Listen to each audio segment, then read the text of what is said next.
उदाहरण नंबर 1.12 धन x अक्षની દિશામાં વિદ્યુત ક્ષેત્ર 200 I કેરેટ ન્યૂટન પર કુલમ્બ છે અને ઋણ x અક્ષની દિશામાં વિદ્યુત ક્ષેત્ર -200 I કેપ ન્યૂટન પર કુલમ્બ. ટૂંકમાં વિદ્યુત ક્ષેત્રનું મૂલ્ય સમાન છે, માત્ર x > 0 માટે દિશા ધન x અક્ષની દિશામાં અને x < 0 માટે દિશા ઋણ x અક્ષની દિશામાં છે. બંધ નળાકાર માટે આ વિદ્યુત ક્ષેત્રમાં એક બંધ નળાકાર મૂકેલો છે. આ બંધ નળાકાર માટે લંબાઈ 20 સેન્ટીમીટર છે, જ્યારે ત્રિજ્યા 5 સેન્ટીમીટર છે. આ ત્રિજ્યા 5 સેન્ટીમીટર છે. નળાકારનું કેન્દ્ર ઉગમ બિંદુ પર અને તેની અક્ષ x અક્ષ પર હોય તે રીતે આ બંધ નળાકાર ગોઠવેલો છે. તો પહેલો પ્રશ્ન આપણને કર્યો છે દરેક સપાટ બાજુ એટલે એક સપાટ બાજુ છે અને બીજી સપાટ બાજુ. દરેક સપાટ બાજુમાંથી બહાર આવતું ફ્લક્સ શોધવાનું છે. બીજો પ્રશ્ન છે નળાકારની વક્ર બાજુમાંથી, બે આ વક્ર બાજુ છે એનીમાંથી પસાર થતું ફ્લક્સ શોધવાનું. ત્રીજો પ્રશ્ન છે કુલ ફ્લક્સ એટલે આ બંનેનો સરવાળો. અને ચોથો પ્રશ્ન છે નળાકારની અંદર કુલ વિદ્યુત ભાર કેટલો. ચલો ભાઈ સિમ્પલ રાખો. પહેલા પ્રશ્નની ચર્ચા કરી દરેક સપાટ બાજુ માટે. ચલો ભાઈ સૌપ્રથમ ડાબી બાજુ માટે વાત કરીએ. નળાકારની ડાબી બાજુ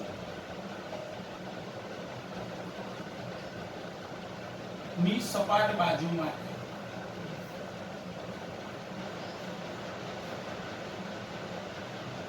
જોઈ શકાય છે એનું ક્ષેત્રફળ સદિશ એના સમતલને લંબ બહાર જતી દિશામાં અને ડાબી બાજુ એટલે ઋણ x અક્ષની દિશા. વિદ્યુત ક્ષેત્રમાં ઈટુ નામ આપ્યું છે -200 I that means ઋણ x અક્ષની દિશા.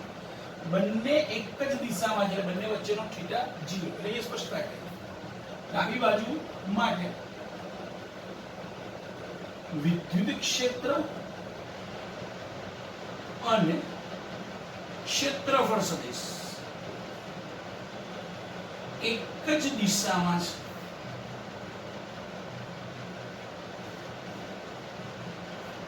માટે તેની સાથે સંકળાયેલો ફ્લક્સ તેની સાથે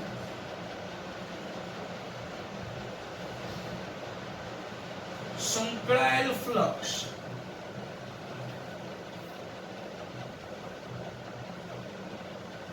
phi l નામ આપેલી ડાબી બાજુનું સમતલ છે. આમનો ફ્લક્સનું સૂત્ર છે phi = E dot delta s dot ના લખો તો ઇન્ટુ cos થીટા, પણ અહીંયા થીટા બરોબર તો 0 છે, એક જ દિશામાં છે માટે થીટા બરોબર 0. બે cos 0 એટલે 1. ચલો E2 અહીંયા આગળ E2 that means 200 મૂલ્ય લખવાનું છે એટલે માઈનસ લખતો નથી. ડેલ્ટા s બે ક્ષેત્રફળ તો આપણને ખબર હોવી જોઈએ કે ભાઈ નળાકારની ડાબી બાજુ જે સપાટ બાજુ છે એનું ક્ષેત્રફળ πr². cos 0 એટલે 1 therefore 200 પાઈ 3.14 અને r² r ની કિંમત 5 સેન્ટીમીટર છે એનો વર્ગ ભાઈ 5 નો વર્ગ એટલે 25 સેન્ટીમીટર 10 ની -2 એનો વર્ગ એટલે 10 ની -4 ભાઈ 200 ગુણ્યા 25 એટલે 25 નું 50 અને ગુણ્યા 3.14 25 દુ 50 ગુણ્યા 3.14 આ બે જીરોને આ તરફ લઈ આવો એટલે ગુણ્યા 10 ની -2 ભાઈ 3.14 ગુણ્યા 50 કરો તો 3.14 ગુણ્યા 50 દુ 100 ભાગ્યા 2 એટલે 1.57 ગુણ્યા 100 એટલે 157 ગુણ્યા 10 ની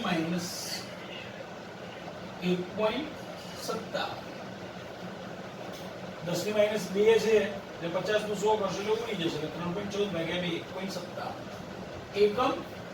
તો આપણને ખબર છે ફ્લક્સનો એકમ ન્યૂટન કુલમ પર મીટર ન્યૂટન મીટર સ્ક્વેર પર કુલમ. ચલો ભાઈ ડાબી બાજુ સાથે સંકળાયેલો ફ્લક્સ મળ્યો. હજી જમણી બાજુ ના આ સમતલ સાથે બાકી રહ્યું. તો એ સ્પષ્ટતા કરી. હવે જમણી બાજુના સપાટ સમતલ સાથે સંકળાયેલ ફ્લક્સ.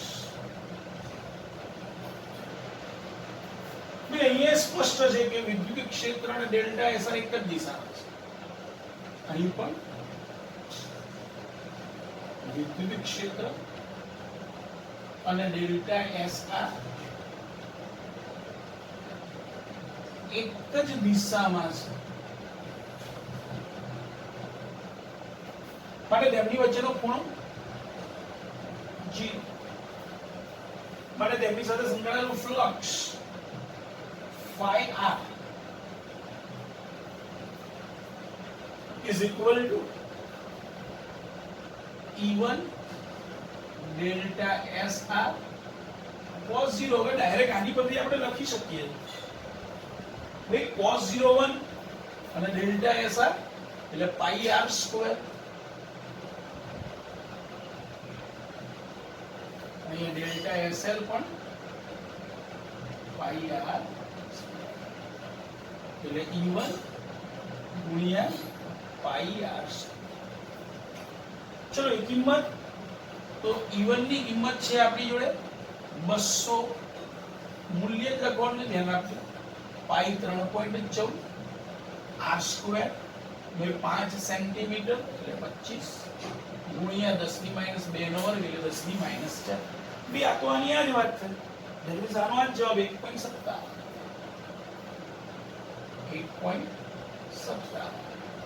ન્યૂટન મીટર સ્ક્વેર પર. ચલો પહેલો પ્રશ્ન પૂરો. હવે વક્ર બાજુમાંથી પસાર થતો ફ્લક્સ નળાકારની વક્ર બાજુ પરનું કોઈ પણ ક્ષેત્રફળ ખંડ વિચારો તો જોઈ શકાય છે ક્ષેત્રફળ ખંડ એ વિદ્યુત ક્ષેત્રને લંબ છે. તમે ધન બાજુ જુઓ કે ઋણ બાજુ જુઓ લંબ છે. નહીં લખી નળાકારની વક્ર બાજુ માટે કોઈ પણ બિંદુ આગળ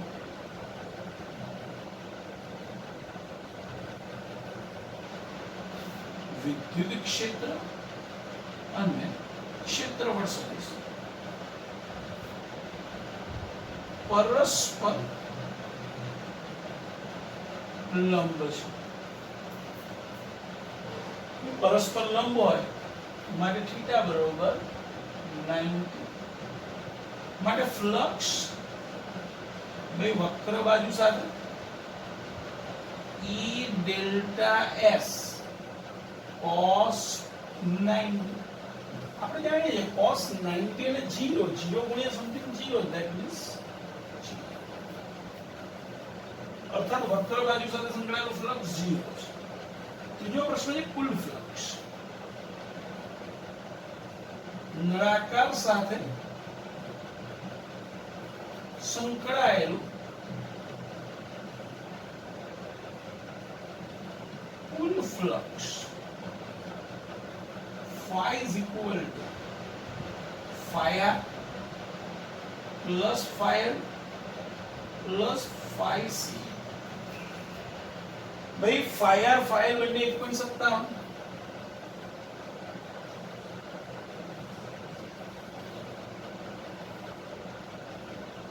અને phi c તો 0 છે. that is 3.14 newton metre square પર કુલમ. ચોથો પ્રશ્ન નળાકારની અંદરનો કુલ વિદ્યુત બળ.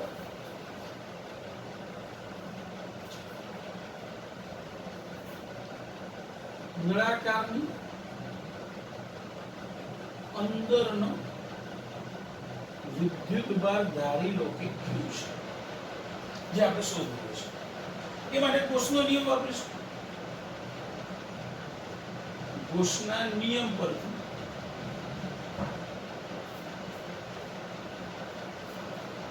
phi બરોબર q બાય એપ્સિલોન 0 ઘેરાયેલો વીજભાર ભાગ્યા એપ્સિલોન 0 માટે q બરોબર phi એપ્સિલોન 0 ભાઈ phi તો આ રહ્યું 3.94 અને એપ્સિલોન 0 તો અચળાંક છે આપણે જાણીએ છીએ 8.85 into 10 raised to -12 આનો તમારે ગુણાકાર કરવો પડે એનું સાદરૂપ મેં આપ્યું છે તો એ મને મળે છે 27.789 into 10 raised to -12. Okay, that means approximately 2. આને હું 28 કહી દઉં તો 28 ગુણ્યા 10 ની પાવર એટલે કે 2.8 ગુણ્યા 10 ની -11 approximately તમે આ લખી શકો 2.78 ક્લિયર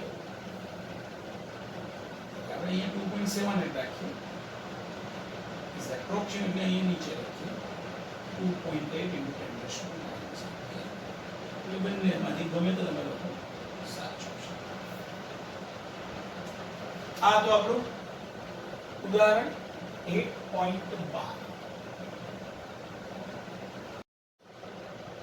ઉદાહરણ 1.13 પરમાણુ માટેના પ્રારંભિક મોડેલમાં ઝેડી વિદ્યુતભાર ધરાવતું ધન વિદ્યુતભારિત બિંદુવત ન્યુક્લિયસ તેની આસપાસ કેપિટલ R ત્રિજ્યા સુધી નિયમિત ઘનતાના ઋણ વિદ્યુતભાર વડે ઘેરાયેલું છે સમગ્રપણે પરમાણુ તટસ્થ છે આ મોડેલ માટે ન્યુક્લિયસથી R અંતરે વિદ્યુત ક્ષેત્ર કેટલું હશે સમજીએ આપણે એવું કીધેલું છે કે એક ન્યુક્લિયસ જે છે એ ન્યુક્લિયસમાં Ze જેટલો વીજભાર છે એટલે એ લખીએ આપણે ન્યુક્લિયસનો વીજભાર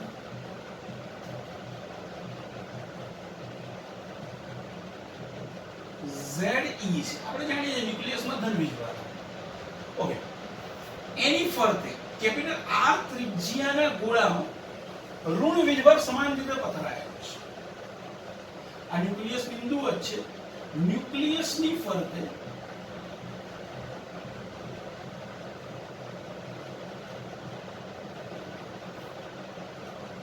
R ત્રિજ્યાના ગોળામાં રિયલમાં પરમાણુ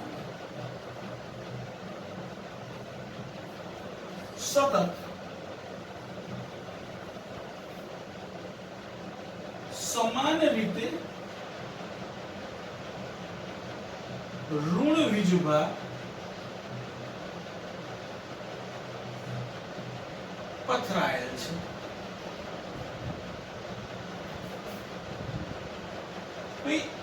આ ઋણ વીજભાર કેટલો છે અત્યારે મને ખબર નથી પણ આપણે એવું કીધેલું છે પરમાણુ વિદ્યુતની દ્રષ્ટિએ તટસ્થ છે પરમાણુ વિદ્યુતની દ્રષ્ટિએ તટસ્થ છે એનો અર્થ એવો કે ધન અને ઋણ વીજભાર બંનેના મૂલ્યો સમાન હોવા જોઈએ માટે પરમાણુનો વીજભાર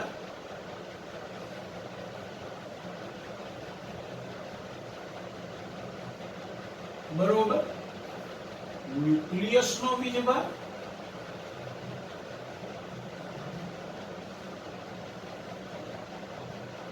વત્તા તેની આસપાસનો ઋણ વીજભાર હવે પરમાણુનો વીજભાર તો 0 છે ન્યુક્લિયસનો વીજભાર Ze છે ઋણ વીજભાર એને હું હમણાં કેપિટલ Q કહી દઉં છું ભાઈ માટે ઋણ વિદ્યુતભાર Q બરોબર -Z તો એની કદ વીજભાર ઘનતા શું થશે ઋણ વીજભાર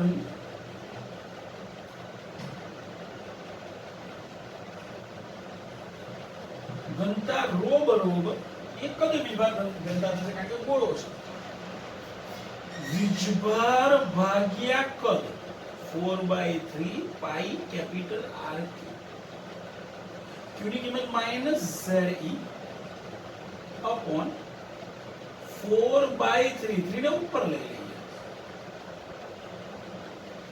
પાઈ કેપિટલ R સમીકરણ 1 ઓકે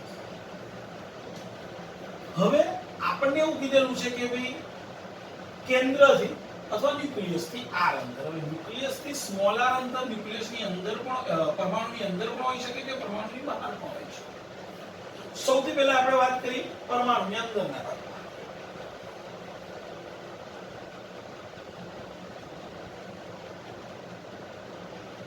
ન્યુક્લિયસ થી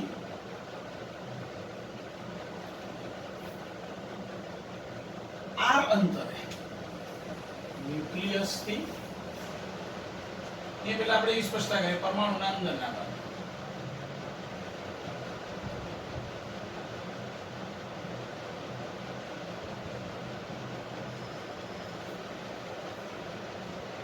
ન્યુક્લિયસ ને કેન્દ્ર તરીકે લઈ અને સ્મોલર ત્રિજ્યાનો એક ગોળો વિચારી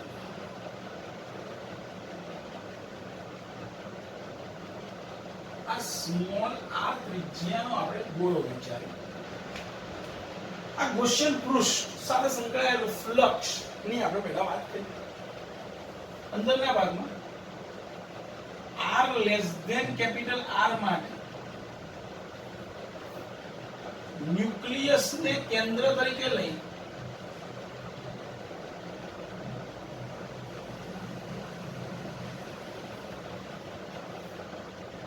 r ત્રિજ્યાનો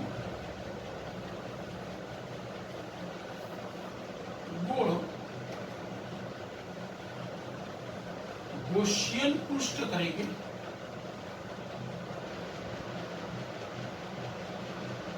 વિચાર ચલો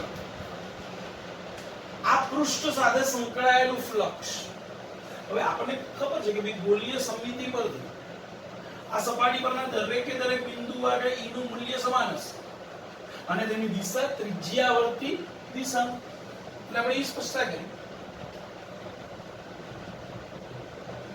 ગોળીય સમમિતિ પરથી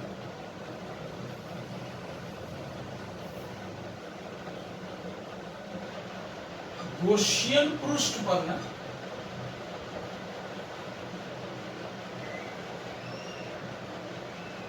દરેક બિંદુ આગળ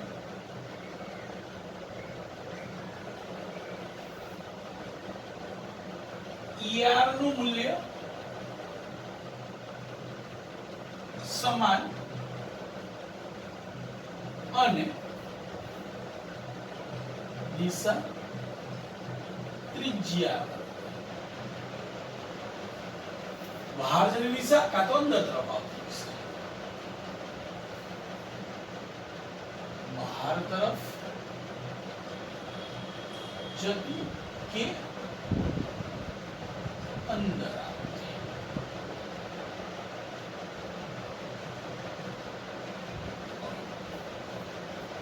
તો ફ્લક્સ ફાઈ બરોબર ફ્લક્સ ની વ્યાખ્યા ફરતી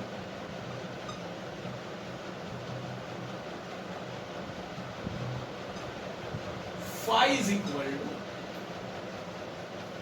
E into delta S એટલે કે આ સ્મોલર ત્રિજ્યાના ગૌસિયન પૃષ્ઠનું ક્ષેત્રફળ એટલે કે 4 pi r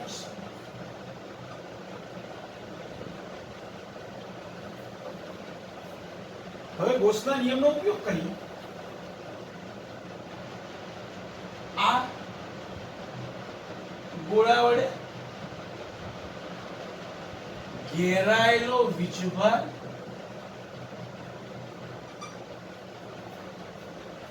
તો આપણને એટલી ખબર છે કે ભાઈ આનું કદ કેટલું થાય 4/3 પાઈ સ્મોલ r કદ વિભાગ અંદાજે ρ તો એ લખીએ ઘેરાયેલો વીજભાર q બરોબર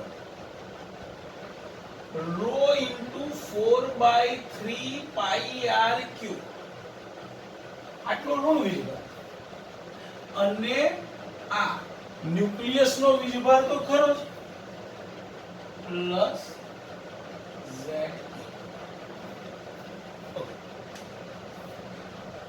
ભાઈ રો ની કિંમત આપણી જોડે છે જો મૂકી દઈએ તો માટે Q બરોબર રો ની જગ્યાએ minus 3ZE upon 4 pi capital R into 4 by 3 pi small r plus ZE. તમે જોઈ શકો છો આ 4 by 3 ગયા પાઈ ગયા તો શું રહ્યું કે જોઈ શકાય છે ZE કોમન છે એટલે બહાર નીકળી બ્રેકેટમાં કે minus r cube upon capital R plus 1 એટલે 1 ને મેં અહીંયા તો ગોસના નિયમ પરથી phi બરોબર q by epsilon 0 જ્યાં q ની કિંમત આ રહી સમીકરણ નંબર 2 ચલો ભાઈ ફ્લક્સ ની વ્યાખ્યા અને ગોસના નિયમ બંને ફ્લક્સ ના સૂત્રને સરખાવો માટે E into 4 pi r square is equal to q by epsilon 0 that means E बरोबर q upon 4 pi epsilon 0 r square q ની કિંમત આ રહે મૂકી દઈએ is equal to ZE into bracket 1 minus small r cube upon capital R Bhagya 4 pi epsilon 0 r square ये कारण लखो तो लगाए समीकरण नंबर 2 આ સ્મોલ r સ્ક્વેર જે છે એને અંદર લઈ આવો તો is equal to ZE upon 4 pi epsilon 0 into bracket चलो स्मॉल r स्क्वायर ब्रैकेट के अंदर लेके आए 1 minus small r square minus r cube भाग्य r स्क्वायर एक आ रहा अपॉन कैपिटल R આ આપણને સૂત્ર મળ્યું પણ કોના માટે પરમાણુની અંદરના ભાગમાં એટલે કે r less than capital R આ વિદ્યુત ક્ષેત્રનું આપણને સૂત્ર મળી ગયું જે આપણે માન્યું ચલો ભાઈ અંદરના ભાગમાં ચર્ચા પૂરી પરમાણુના અંદરના ભાગમાં પહેલો પ્રશ્ન હવે બીજો પ્રશ્ન પરમાણુના બહારના ભાગમાં ભાઈ ન્યુક્લિયસ થી r અંતરે બહારના ભાગનો વિચાર કરીએ પરમાણુના બહારના ભાગમાં